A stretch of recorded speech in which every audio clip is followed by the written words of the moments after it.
Let's say you have 1 week. Maybe you're launching something new and you need your website ready like now. Maybe you've just realized that your website has been sitting there for months doing nothing. Maybe you are ready to invest in Google ads or Facebook ads, or you're going to do some press releases and you need your website to actually convert the traffic you're about to send to it. Whatever the reason, we have 7 days to turn your website from just a digital business card into something that actually makes you money. And here's the thing, most people would probably panic. They would try to redesign everything, change the colors, the fonts, rewrite the words, and add 100 new features. And they would have wasted the whole week on stuff that does not matter. So today we're going to have some fun, and I will walk you through my exact plan for what I would do if I only had 1 week to make my website convert. Not the nice to have beautiful stuff, not the eventually we should do stuff, but the changes that actually move the needle. Let's get to work.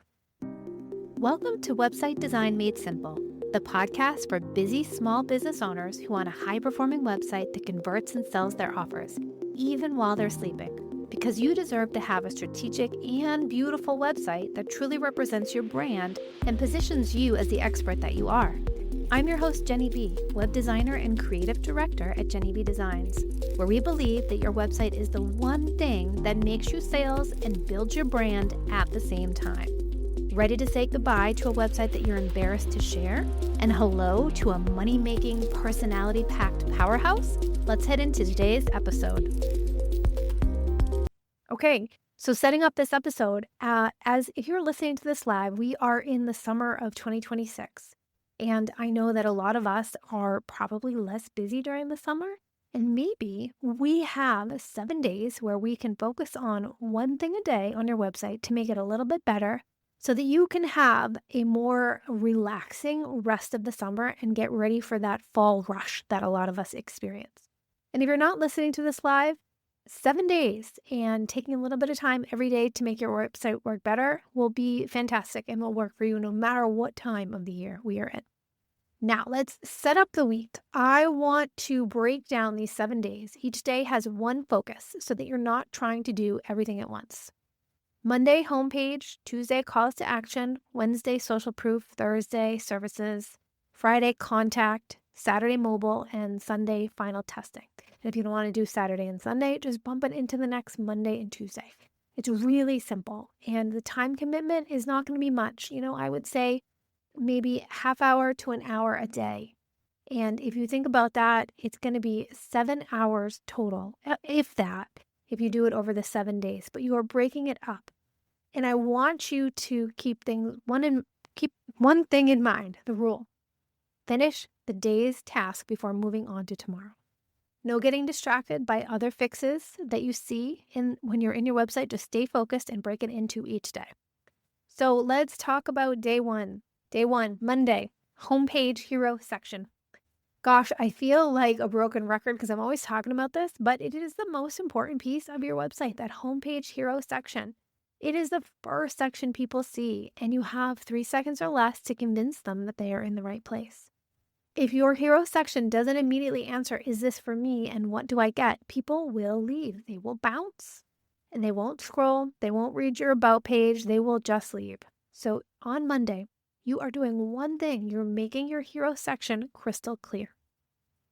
The formula for that hero section. Oh, by the way, I didn't mention this. I have a download. I'm going to create a checklist for you, and it is linked in the show notes. And so you can download it and follow along. It'll give you what to focus on every single day. So if you're listening to this on the run, totally cool, you have that checklist and feel free to use it as you go through the days of the week. So we're on Monday. We're talking about the hero section. The headline. Okay, so let's talk about some that work and some that don't. This one, you don't see it as much anymore, but I do still see it. Welcome to my business, whatever your business name is. Okay? If something is saying welcome or good to have you here, it's not doing its job. It needs to be specific. When someone lands there, can someone who's never heard of you read your headline and know if they're in the right place? Yes or no? My headline says a website that feels like you and works hard for your business. Okay? Very simple. You know that you're going to get a website that feels like you and works hard for your business. Then you have the subheadline. They expand on the benefit. This is where you're talking about the specific transformation or outcome, and it has to be specific. Mine says thoughtfully designed websites for small businesses that value clarity and great communication. A process that feels good from first hello to launch. When you work with me, we are designing a thoughtfully designed website for small businesses with a process that feels good. You understand what you're getting. I am promising you a website and a process that feels good, that works for you, works hard for your business, and feels like you. It's clear who I work with and what I do. And then there is one call to action button. Whatever that primary goal of your website is, book a call, shop now, get the guide. Most likely, that is your button. If you need to walk people through the process a little bit more, for me, I want to warm them up. I want to share because the process is really important to me. I pride myself on my process. My button says, see if we're a good fit. And it takes people to the services page to learn about my process because it's important to me. But from there, they're going to that discovery call page, walking them through. But that is what is important up in the top headline. You need to have that call to action button. The fourth thing you need in that hero section is an image that shows the outcome or builds trust. It shouldn't be a generic stock photo. It should be a photo of you. And my site, I have that. It builds connection. Or a before and after transformation showing results. Or a happy client using your service, which shows the outcome. It's hard for me because my outcome is a business that's making you money. Like, how do I show that picture? And if I were to show you a website, an after website on the hero section of my website, you might be confused. You might not know what's going on. So for me, I am building trust with the photo of myself. Think about what would be best for you. A perfect example is that dentist office, the outcome of the service. A lot of dental offices have the picture of the person sitting in the dentist chair. That's not the outcome. The outcome is a happy person running, smiling with a big set of white teeth. That is the outcome. So look at that picture that you have. Think about it. Today, Monday's assignment. Look at your hero section. Don't overthink it. Rewrite it. Use AI. Play with it a little bit. Think about how can you make it more clear? Is there a call to action? And is there an image that represents the transformation that you're offering or builds trust? Okay? That is your goal for Monday. Shouldn't take you long, 30 minutes, set that aside. All right, we're moving on to Tuesday. I want you to audit your calls to action. Calls to action. What is the problem? Well, most websites there are two problems actually. Calls to action that are competing with each other, or weak, unclear, or buried or non-existent calls to action, and both kill conversions. Today you're doing a calls to action audit. Think about that primary goal. What's the one thing you want people to do on your website? Book that discovery call, purchase the product, download the lead magnet, fill out an inquiry form. Pick one, because everything else is secondary. I want that call to action to appear on every single page. And where should it appear? It should appear above the fold, visible without scrolling anymore. In the middle of the page after you made your case. I actually think it should be in every other section at least. And most importantly, at the bottom of every single page, no dead ends after they've read everything on that page. These call to action buttons need to be impossible to miss. That color should contrast with your site color. Maybe you have an action color. All your buttons are this action color. They should be big and easy to see using action words. Instead of like click here or learn more, book your free call, download the guide, see packages and pricing. And then remove competing calls to action. There can be secondary calls to action. For example, on my website, I do have a free website clarity bot. Okay, people can get this. This is my freebie. And that is in a few places on my website because that's secondary to me. A lot of people who come to my website aren't ready to work with me, but I want to capture their email address so that we can stay in conversation. I share a newsletter every Thursday. It's going on my 4th year now. Every single Thursday, I share a tip to make your website better. And so in exchange for their email address, they can have my newest and greatest freebie. As of today, it's a website bot. They can get that. And then I will email them. And then when they have a problem with their website, they will think of me. So that's a secondary goal on my website. If you have a secondary goal, that's fine too. but you don't want too many of them. So if you have a freebie, maybe that's your focus. But then I would say don't have buttons sending people to Instagram, to Facebook, to LinkedIn all over your website. Make it clean and simple. You have that primary goal and then potentially your secondary goal. And a specific fix today on Tuesday that is going to make a big difference is putting your most important call to action in the upper right-hand corner of your header, up in the top navigation, the right-hand corner. Because when people land on your website, they scan your website in an F pattern and a Z pattern. They start on the left, they go to the right, they go back to the left. When they go to the right in the upper right-hand corner, that's your button. That book a call, get started, shop now, phone number if you want people to call you, that's where that goes. What shouldn't go there is social media icons or a search bar or a shopping cart. And I see this too often. So if you have that there, remove it and put your primary button in the upper right-hand corner. So that's Tuesday. Spend 20 minutes auditing, make some changes to the buttons, make sure you have that button in the upper right-hand corner and you're good to go. Now on Wednesday, we're talking about social proof. And it's non-negotiable. Today we're talking about trust signals because people don't buy from strangers. They need proof that other people have trusted you and have gotten real results. And if your website doesn't have social proof or it's buried where no one can see it, you are making people work too hard to trust you. That social proof needs to be visible and working for you. And it comes in different forms.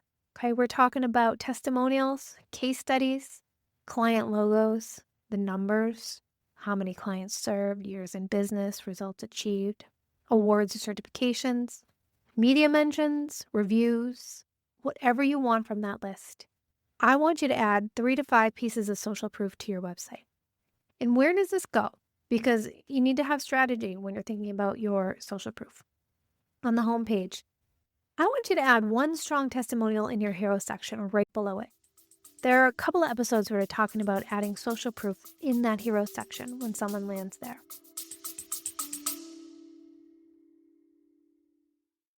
I built something free for you and I want to tell you about it. It's a bot and it's called the Homepage Clarity Check. What happens is you drop your website URL into the bot. It reviews your homepage the way a website strategist would, like me, and it tells you what a new visitor actually sees, what's working, and what to fix first. You can find it at jennybdesigns.com or click the link in the show notes. Now back to the episode. Maybe you have some client logos. You can display them in a simple bar.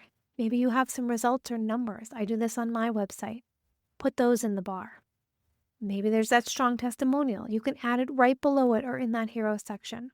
Or how many rave reviews you have on Google. That's a great little call out that you can add to the hero section. On the services page, put the testimonials near your pricing. And then put your testimonials near your book now button. These could be a case study or a detailed success story. That should also be on your sales page, maybe mid-page, as someone is reading through the page, the services page. On the about page, put your credentials, your background, your expertise. That is a type of social proof. Maybe a testimonial that speaks to why people love working with you.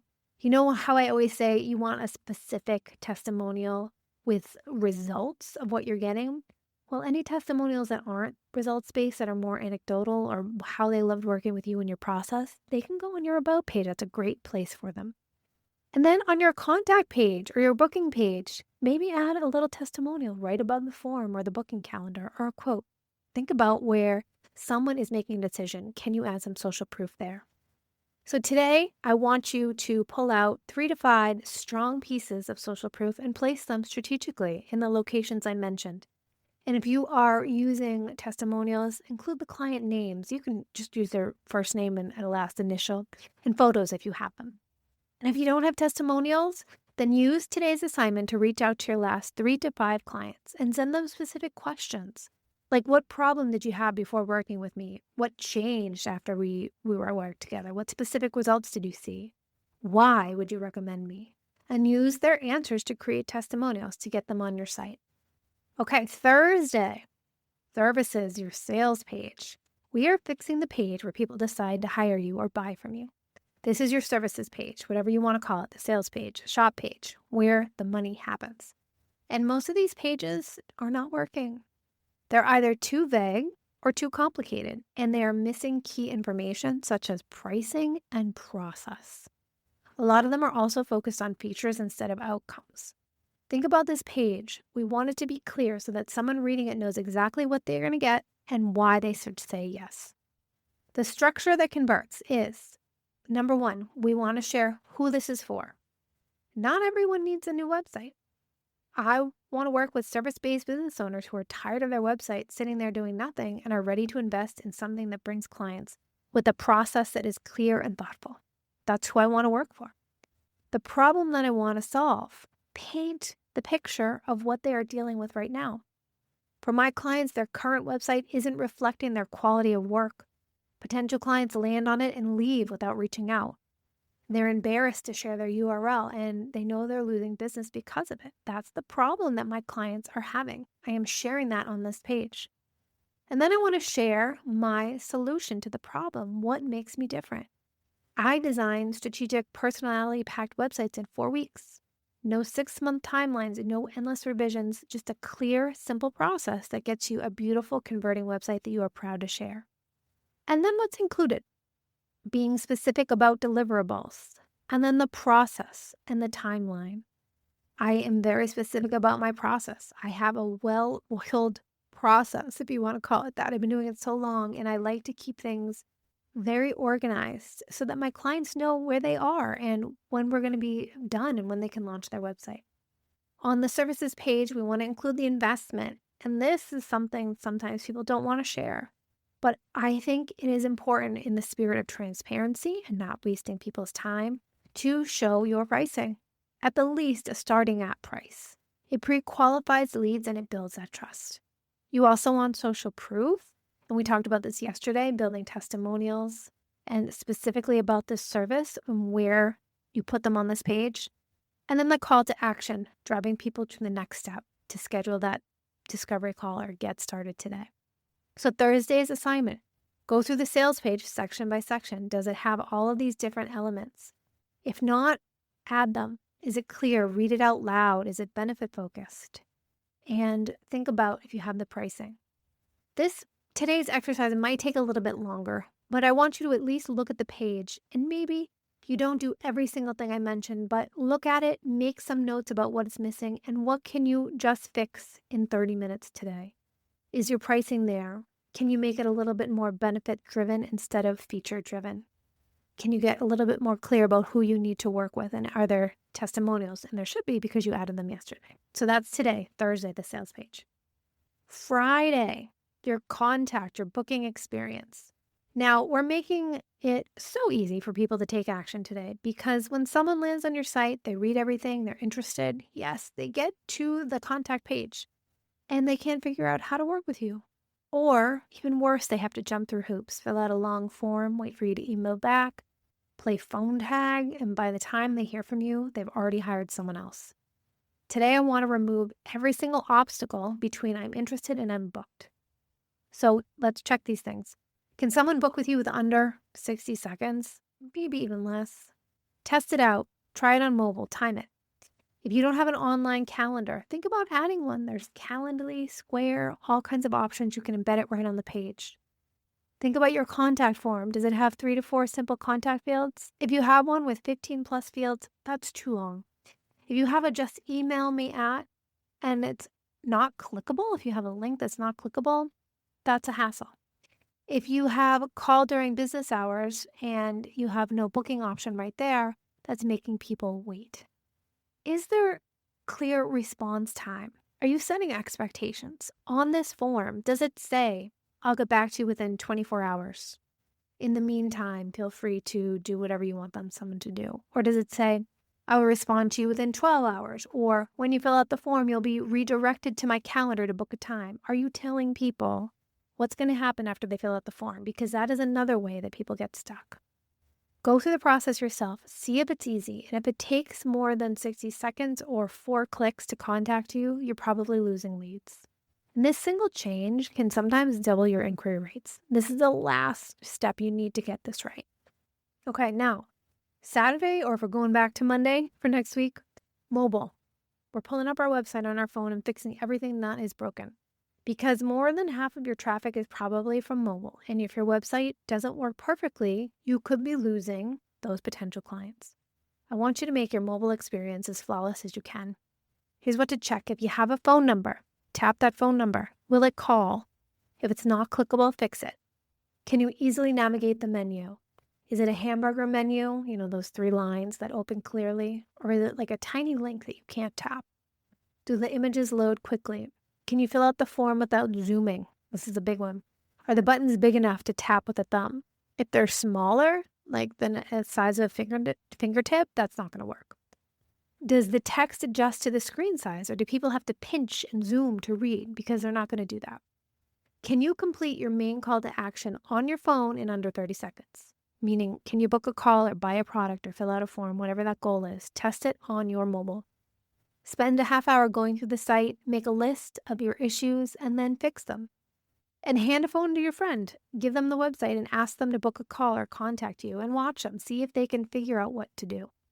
Okay, and finally, your last day, day 7, day Sunday or day Tuesday, however you're doing it. You're not adding anything new. You're just making sure everything works. Checking every single link, your navigation menu, calls to action, your footer links, your internal links. Broken links mean lost credibility. Then you're testing every form. And this, maybe you did it yesterday, but submit a test inquiry. Make sure it goes to your email. Check your autoresponders if you have those. Check your calendar links if you're linking up to that. Does it all work together? Check for typos. Run spell check if you can, or pop your website into AI and ask for any spelling errors. Read your home page, services page, about page out loud and fix any obvious errors. Verify that your contact information is accurate, your email, your phone number, your hours, your location. Review on desktop and mobile. We did mobile yesterday, but make sure, does everything look right? Does everything that you did this week, does it show properly? And spend some time testing and fix the small issues. Don't start with any major new projects, but by the end of today, the 7th day, your site should be looking a lot better than it did 7 days ago. So we just talked about what to do over 1 week. We talked about your homepage, your calls to action, social proof, services page, contact page, mobile, and testing. And the result should be a website that converts better than just existing out in the ether. And what you did this week, you didn't just redesign everything. You didn't change your colors. You didn't change your fonts. You didn't build new pages. You fixed the things that matter. And the thing is that conversion isn't about being perfect. It's about being clear. So what happens next? Now that your site is set up to convert, then I want you to think about driving more traffic to it, right? Get out there, do some social media, some networking, work on your SEO if you're doing ads, and then look at the data. Go to Google Analytics and track what is working and what is not. Where are the leads coming from? What are people doing on your website? I have a great 3-part series, episode 50, 51, and 52, that shares with you all about how to read the data. It's free. All of these tools, 3 tools that I'm sharing with you. And once you make these changes for conversion, and then you start tracking the data, you can make more updates and get even better with your conversions. So hopefully these 7 days have helped you make some changes to make your website convert a little bit better. And if you want some more help, an expert eye helping your specific website convert a little bit better, and you don't want to spend a week figuring it out all yourself, or if you want to go a little bit deeper, then I encourage you to book a website coaching call. Together, we can walk through your website. I will tell you exactly what's killing your conversions and give you a prioritized action plan. You'll know what to fix and in what order. You can find more about that in the show notes. And I thank you so much for listening, and I will talk to you next time. And that wraps up another episode of Website Design Made Simple. I hope you found the insights shared in this episode valuable and takes you one step closer to creating a website that attracts more of your ideal clients and builds your brand. If you enjoyed this episode, please take a minute to leave a review on Apple Podcasts or a rating on Spotify. Your review will help us reach more small business owners like you who are ready to make more money with their website. Thank you so much for listening, and I'll see you in the next episode.